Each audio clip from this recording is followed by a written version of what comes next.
Meanwhile, the former president today launched a grenade into the battle for control of the Republican Party. Ever since he lost, Trump, of course, has been pushing the big lie that he won. This morning, he took that to a new level with this statement, quote, "The fraudulent presidential election of 2020 will be, from this day forth, known as the big lie." See what he did there? Liz Cheney, a Republican who is a member of the leadership in the House and who is a favorite target of Trump, posted this shortly after Trump said that. Quote, "The 2020 presidential election was not stolen. Anyone who claims it was is spreading the big lie, turning their back on the rule of law and poisoning our democratic system." Hours later, Trump attacked Cheney in another statement, calling her a, quote, "big shot warmonger," and claiming, quote, "she'll never run in a Wyoming election again." Cheney voted to impeach Trump, you'll recall, after the January 6th riot, and beat back an effort to take away her House leadership post. That has not stopped her from criticizing Trump, and NBC News has indeed confirmed a report of comments she made today during a conference held in Sea Island, Georgia. Quote, "We can't embrace the notion the election is stolen. It's a poison in the bloodstream of our democracy. We can't whitewash what happened on January 6th or perpetuate Trump's big lie. It's a threat to democracy. What he did on January 6th is a line that cannot be crossed." Well, tonight, Axios reporting House Republicans are moving closer to ousting Cheney from leadership. She's in the number 3 position currently, replacing her with another woman from the House ranks. The Washington Post writes that those Republicans who won't spread the false claim of a stolen election find themselves increasingly out in the cold. Ashley Parker, who's standing by to join us in just a moment, is co-author of a piece that points out, quote, 6 months after Trump lost to Biden, rejection of the 2020 election results, dubbed the big lie by many Democrats, has increasingly become an unofficial litmus test for acceptance in the Republican Party. Just this weekend, Senator Mitt Romney, who voted to convict Trump of inciting an insurrection, Mitt Romney, who was the Republican nominee less than a decade ago, got this reception back home at the Utah Republican Party convention. You might call me an old-fashioned Republican. I am. Been in our party.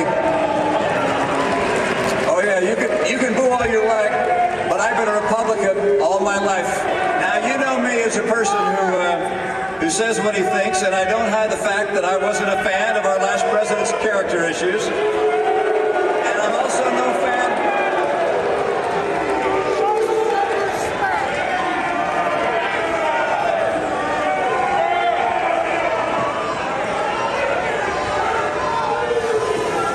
Aren't you embarrassed? Today, Trump praised Romney's hecklers staying on brand and called the senator, quote, a stone-cold loser. While all of this was unfolding, President Biden was on the road trying to sell his infrastructure and jobs plan to voters. The president has his sights still set on getting Republican support on Congress if he can, but the party's leader in the Senate says that's looking less and less likely. I think there's overwhelming bipartisan support for this. If you look at the polling data, Republican voters overwhelmingly support it.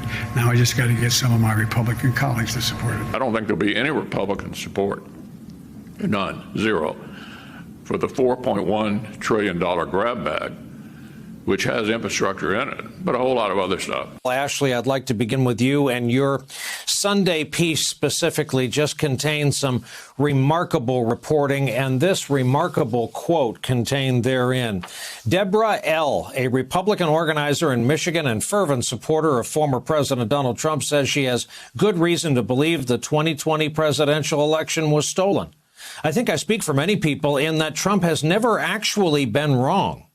And so we've learned to trust when he says something that he's not just going to spew something out there that's wrong and not verified. Ashley, that goes a long way toward explaining the new CNN poll. 70% of Republicans surveyed believe the election was stolen. It goes a long way of explaining how deep the belief runs. That's exactly right. And one of the things we set to document in this weekend's story was that this isn't just a question and it's sort of a field teeth test that's roiling Republican lawmakers in Washington, who the truth is generally know better. And when they refuse to accept the election results, that's more an indication of their unwillingness to take on former President Trump. And they kind of like to avoid the question. But when you go out across the country and you look down at lower levels of the Republican Party, so, state party chairmen, state party executive directors, grassroots activists like Deborah L., who I interviewed, a lot of them really do believe what Donald Trump has falsely and baselessly been claiming and what he is now today trying to rebrand as his own big lie and take that back from Democrats. And so if you are someone who truly believes everything that Donald Trump says and truly believes what is a lie, is not factually correct, that the election is stolen, then some of that, then you can understand at least where that behavior comes from, trying to cast out people in the Republican Party who do accept the election results. And it is really roiling the party and is going to prove, or could prove at least, quite decisive, not just in how the primaries work and if it moves the party further to the fringe, but then a potential backlash and downside for Republicans in a general election where a lot of the voters you need to win in a general election to win statewide, moderate voters, independents, suburban women, don't like this, don't like the big lie, and will likely punish the party who is continuing to perpetuate it. A great point. Before we get to matters of the law, to A.B., let's talk about Congresswoman Cheney, and let's do that by first airing this. This is a snippet from a spot put together by the Republican Accountability Project. Nothing is going to stop Liz Cheney from telling the truth. But we will not forget what happened on January 6th. The truth about the election results. The election wasn't stolen. The truth about the January 6th attack on the Capitol. President Trump claimed for months that the election was stolen and then apparently set about to do everything he could to steal it himself. But snowflake Republicans in Congress can't handle the truth. You can't handle the truth! Because it exposes their lies to the American people. President Trump won this election. The vote was polluted by illegal ballots. This election is stolen. The evidence is overwhelming. Republican, Democrat, or Independent. If you stand for the truth, stand with Liz. So, A.B., that's some damning stuff, not even counting the cameo by Jack Nicholson.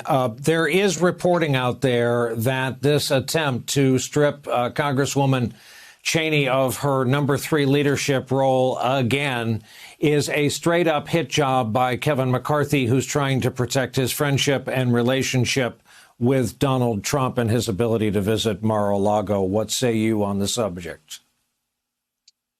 Right. I thought it was interesting today that former Congressman Carlos Curbelo of Florida said to Casey Hunt that there are Republicans in the House conference who supported her last time and will again, and urge her in private to continue to speak the truth. And so, she has this good standing. The problem is the last challenge by Matt Gaetz and others to Liz Cheney. She did enjoy the support of Kevin McCarthy, and she doesn't now. And he's too happy to make that clear.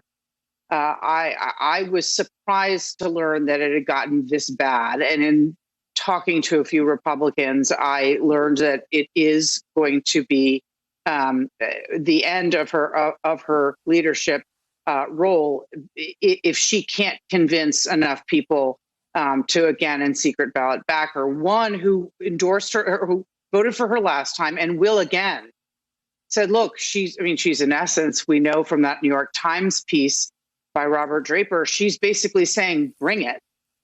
She's taking every opportunity to tell the truth. She smacked down what Trump said this morning an hour later on Twitter.